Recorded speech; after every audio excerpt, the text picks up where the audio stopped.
Hello everyone. सो दोस्तों, आज हम आपके साथ डिस्कस करने जा रहे हैं हिंदी के कुछ क्वेश्चन।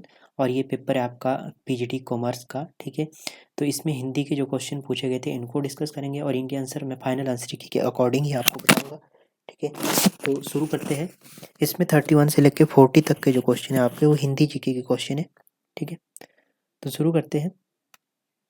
पहला क्वेश्चन इसमें दिया गया, प्रसर्ग आपको बताना है, उपसर्ग बताना है इसमें, सॉरी। तो प्र का उपसर्ग बताना है आपने, ठीक है। इससे निर्मित कौन सा शब्द होगा? तो इसका राइट आंसर बनेगा आपका ऑप्शन ए सही हो जाएगा यहाँ से, ठीक है। प्रायोजित क्या है? ये प्र उपसर्ग से बनने वाला शब्द है, ठीक है। प्राकथन में प्राक इसमें उपसर्ग है, प्रागैतिहासिक में प्राक इसमें उपसर्ग है, ठीक है। इस तरह से इसका संधि होगा। प्राणायाम की बात की जाए तो इस तरह से इसका संधि होगा और इसमें याम इसमें मूल शब्द है, ठीक है। नेक्स्ट क्वेश्चन है 32। अनेक शब्द विशेषण की किस भेद का उदाहरण है? अनेक की बात की गई है तो अनेक बताना है आपने कि विशेषण का ये कौन सा उदाहरण है। 32 का ऑप्शन आपका बी सही हो जाएगा, ये संख्यावाचक है। संख्यावाचक की बात की जाए तो जैसे कि संख्या का बोध होता है जिसमें, जैसे 10 दिन, कुछ लड़के, 4 घोड़े, ठीक है, ये एग्जाम्पल है। इसमें भी निश्चित संख्यावाचक सर्वनाम विशेषण होता है और अनिश्चित संख्यावाचक विशेषण होता है, ठीक है। दो होते हैं इसके भेद। गुणवाचक आपको पता है, बुद्धिमान, भला, अच्छा और झूठा, ये इसके जिसमें गुणवाचक जो आपका विशेषण है इसमें गुण बताया जाता है, जैसे बुद्धिमान, भला, अच्छा या झूठा। परिणामवाचक की बात की जाए तो जैसे किसी वस्तु के माप-तोल का परिणाम का हमें बोध होता है, जैसे कि 1 लीटर दूध, 100 ग्राम सोना, ठीक है। ये परिणामवाचक विशेषण है। सार्वनामिक किसी की ओर निर्देश या संकेत किया जाता है, वहाँ सार्वनामिक विशेषण होता है, ठीक है।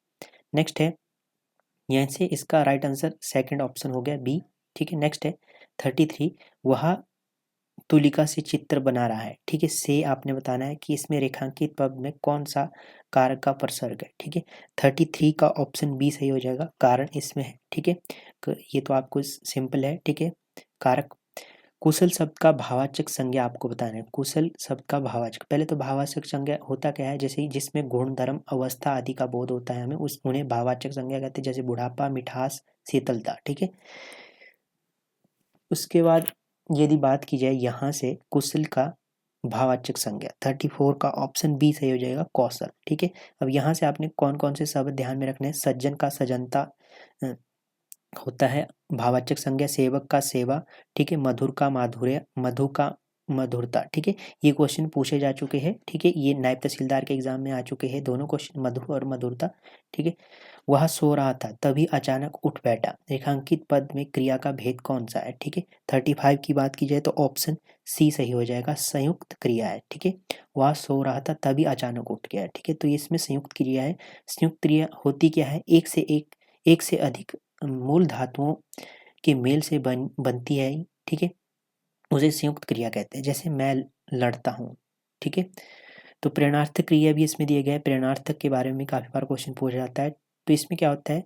प्रेरणार्थक क्रिया उसे कहते हैं जिसमें जो कर्ता जो कार्य है वो स्वयं ना करके किसी दूसरे के द्वारा करवाता है, ठीक है, उसे प्रेरणार्थक कहते हैं। जैसे कृष्ण ने अर्जुन से कर्ण को मरवाया था, ठीक है।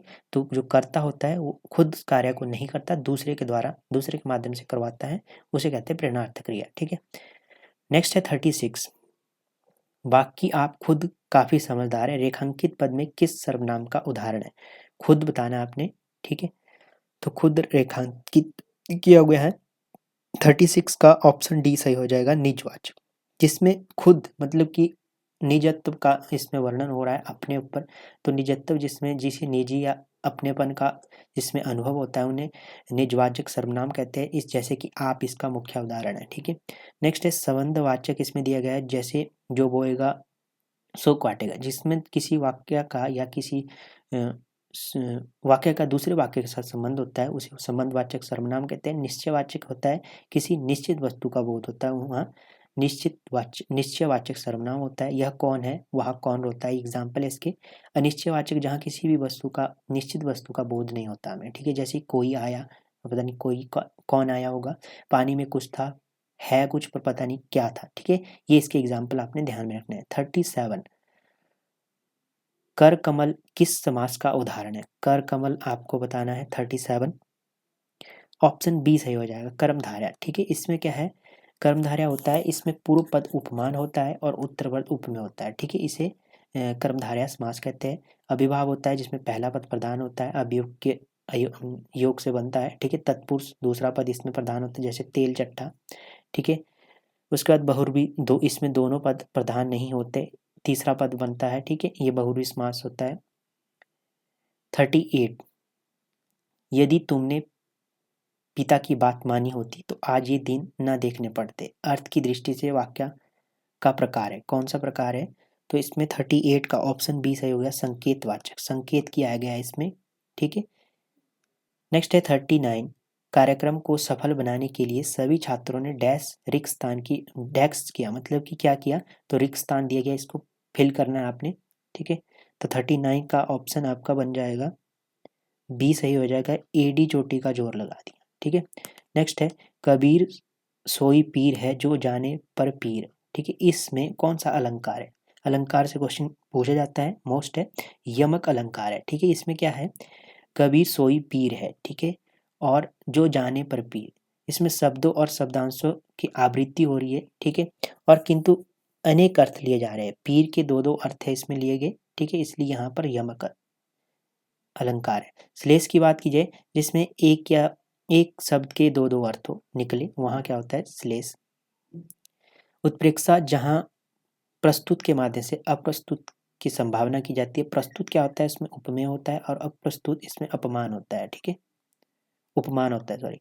इसमें मुख्य जो इसके कीवर्ड है, मनु, मानु, मानु, मानु, जनु, ये आपने सब ध्यान में रखना है। अगर ये आपको पंक्ति में मिलते हैं तो वहाँ उत्प्रेक्षा अलंकार है। ठीक है, यमक रूपक, रूपक की बात की जाए तो रूप में उपमेय का उपमान के साथ अभेद दिखाया जाता है। जैसे इसमें कीवर्ड होते हैं रूपी, या का, के की, ये इसमें कीवर्ड होते हैं इसके, इसे पहचानने के। ठीक है, तो ये हो गए 10 क्वेश्चन हिंदी जी के। बाकी मिलते हैं नेक्स्ट सेशन में, तब तक के लिए जय हिंद, जय भारत।